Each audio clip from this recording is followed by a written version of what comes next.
Is this symbol here a knockoff of the Babylonian wing sun disk?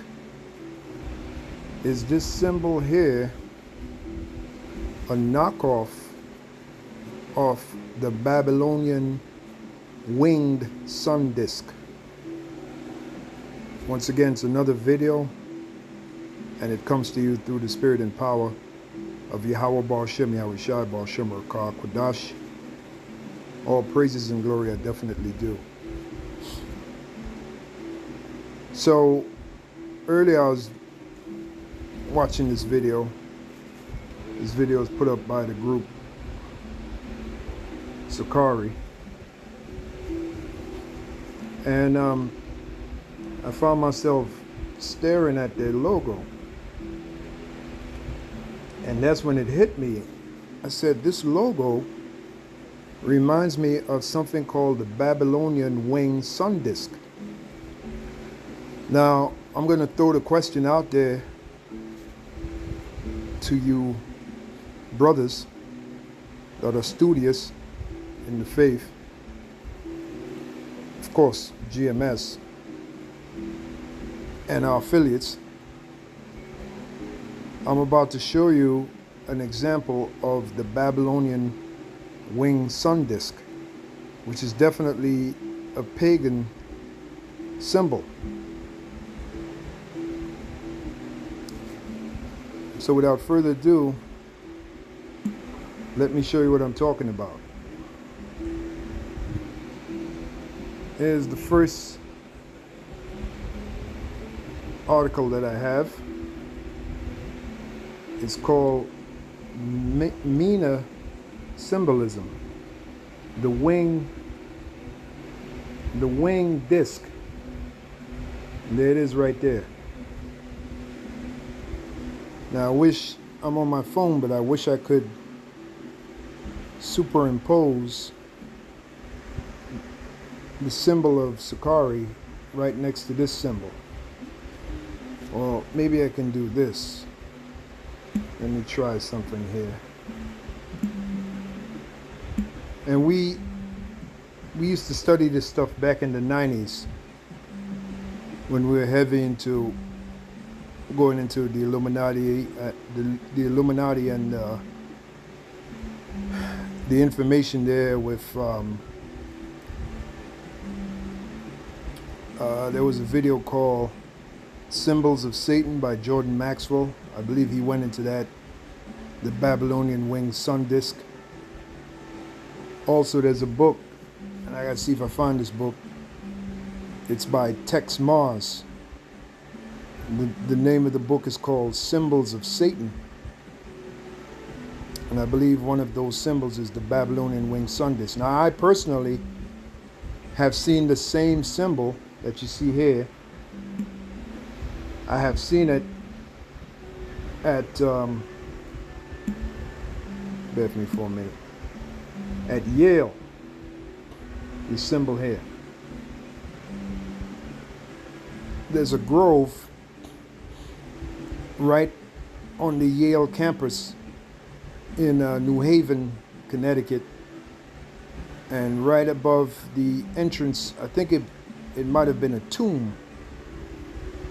I think it's on Grove Street, appropriately named Grove Street, right? And you know what the Bible says about the groves. Okay, that was forbidden. You know, that was a forbidden custom among the Israelites, worshiping in the groves. Now, around Grove Street, there's an entrance to, I believe it's a tomb. And right over the entrance, right above the doorway to the entrance, for lack of a better term, there's the Babylonian winged sun disk, like you see here. Now, let me try something here. Let's do a split screen. Hopefully it'll work. Okay, there you go.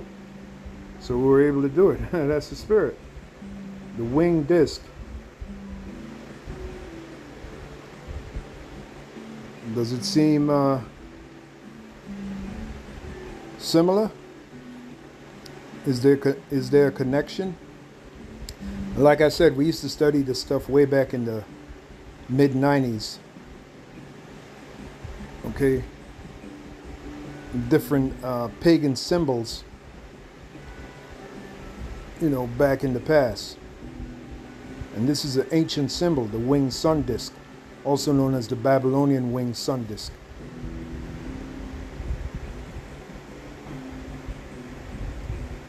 Let's see what this information says here.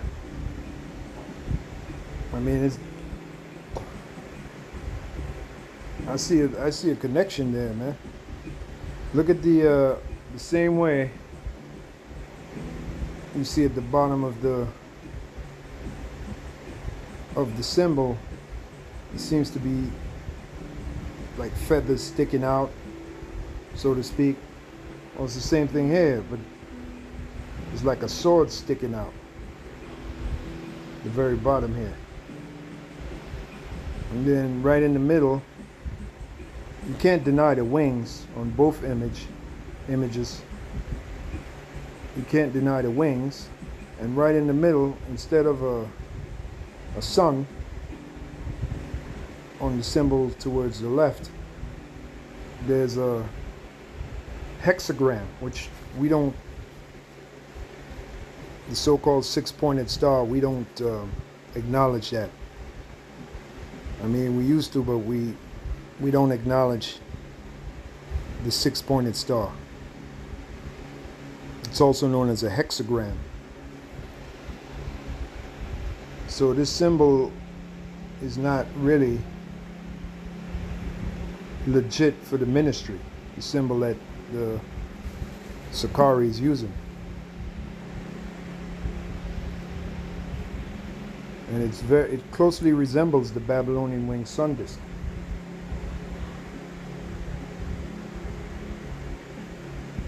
It says the closest the ancient human being could come to give shape and body to the deities he worshipped was by looking up to the skies.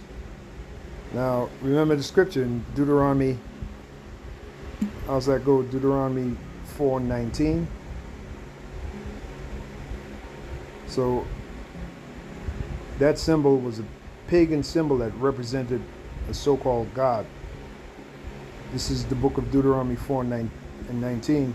At least thou lift up thine eyes unto heaven, and when thou seest the sun and the moon. Now, the Babylonian winged sun disk was a way of worshiping the sun. It was sun worship, a pagan symbol.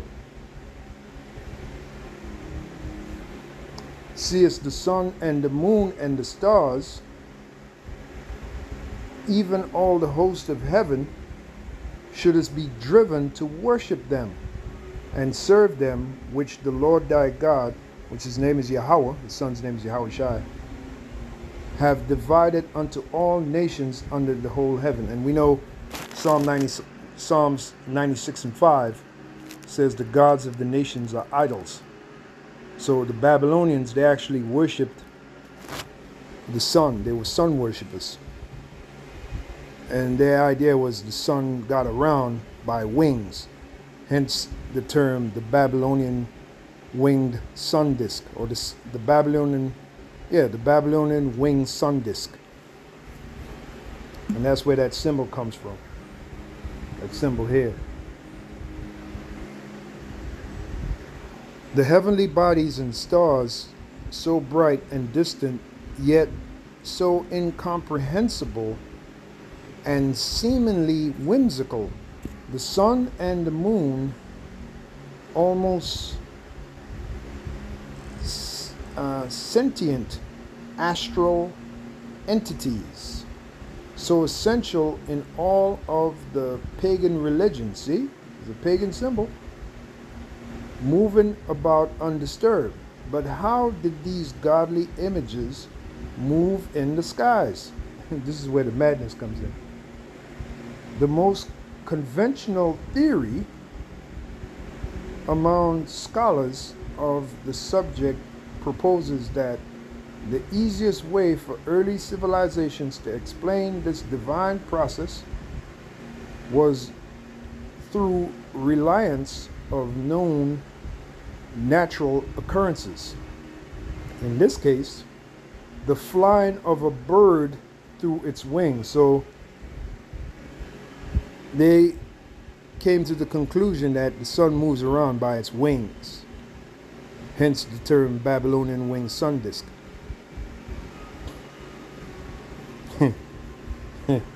It had wings just like a bird. Because if a bird could fly through the skies, so could a god. In religious iconography, this was translated in the depiction of anthropomorphic gods with wings, or simply a winged disk, and the disk represents the sun. However, another theory on the origin of the winged disk was proposed by British astronomer and founder of the British Astronomical Association, Edward W. Maunder, 1928. In Knowledge, a monthly record of science, that looks like volume 20, 1897. Maunder made a connection between the winged disk and the solar corona. The corona is the luminous plaza atmosphere of the sun, most easily seen during a total solar eclipse. When this occurs, the corona can be witnesses as a circle of light or ray glow around the concealed sun. Maunder describes how the ancient Egyptians and Mesopotamians must have considered the total solar eclipse a manifestation of the unseen divine, its mysterious lights, a symbol of unapproachable powers. He states that the winged discs are, as a matter of fact, the earliest images of total eclipses.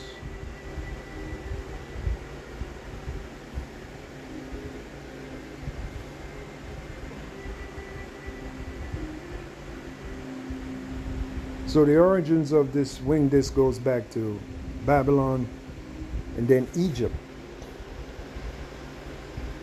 Now again, I see a close connection. So let me know if I'm right or if I'm wrong. You tell me.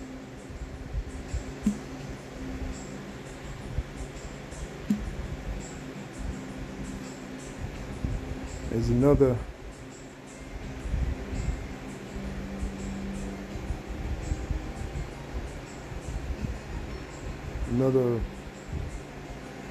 piece of information I have. Winged sun disk and its connection with the old world. Now in here there's different forms of sun disk. There you go. I mean the similarities is uncanny, man.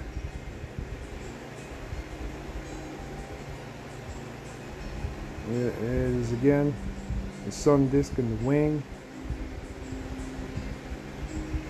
There it is again. You have the arrows for wings, the sun disk, different forms. There it is right here. The winged sun disk is one of the oldest religious symbols in the world. It stands for power and majesty and is encountered at numerous ancient religious sites as well as in various sacred texts. Like I said, they have the symbol at Yale. The first civilization that comes to mind when analyzing the history of this symbol is certainly the Egyptians. And we know how how full of pagan symbols that they had, the Egyptians. Scriptures speak about you pattern that, your worship after Egypt. Let's go to Isaiah 30. But before that, it goes back to Babylonian philosophy, the winged sun disk. Isaiah 30:1, woe to the rebellious children, rebellious Israelites, saith the Lord, that take counsel, but not of me. Yeah, who counsel Sakari, beginning with Alazar, priest Alazar, chief priest Alazar? Who counseled them to come up with that symbol? Whose idea was that to create the symbol here, which closely resembles, there's another example of the Babylonian winged sun disk, which closely resembles the Babylonian winged sun disk. Whose idea was that? Whose council came up with that? And I wonder if they realize it's patterned after Egypt. Maybe they don't. I don't know. But the Lord said, woe to the rebellious children, saith the Lord, that take counsel, but not of me. I don't think that this symbol here came from the spirit of Yahweh Ba'Shem Yahushai, when it closely resembles a pagan symbol from Babylonian and Egyptian philosophy. I don't think so. That take counsel, but not of me, that cover with a covering, but not of my spirit, that they may add sin to sin. There you go.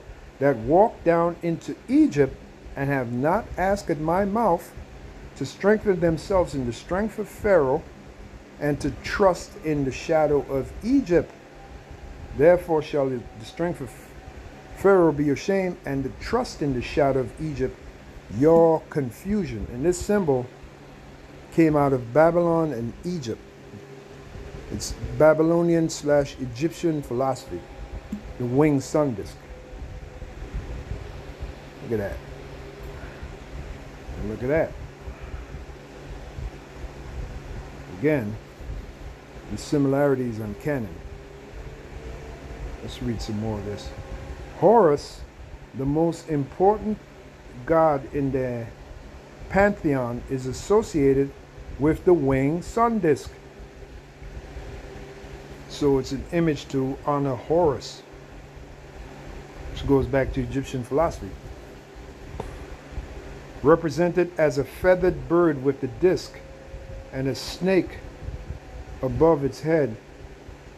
This deity was later identified as Ra, or he who lifts himself, who goes high above.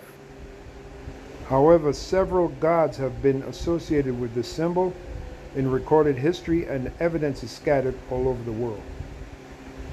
All right, there's different forms of the Babylonian winged sun disk. And it's definitely a pagan, look at that. Definitely a pagan symbol. Look at that, look at the connection. You can't say no. Okay, there's another example. All right.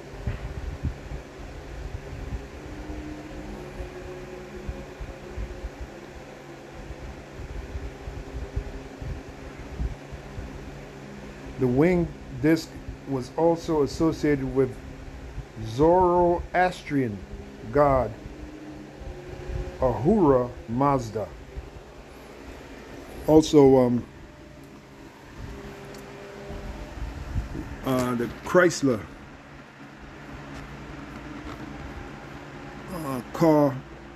the Chrysler car manufacturing group used that symbol on their vehicles. Chrysler. You know, the symbol of the wing disc. So let me know in the comment section if I'm onto something or if I'm just bugging out. I mean, to me it looks pretty similar. So with that, on to the next one.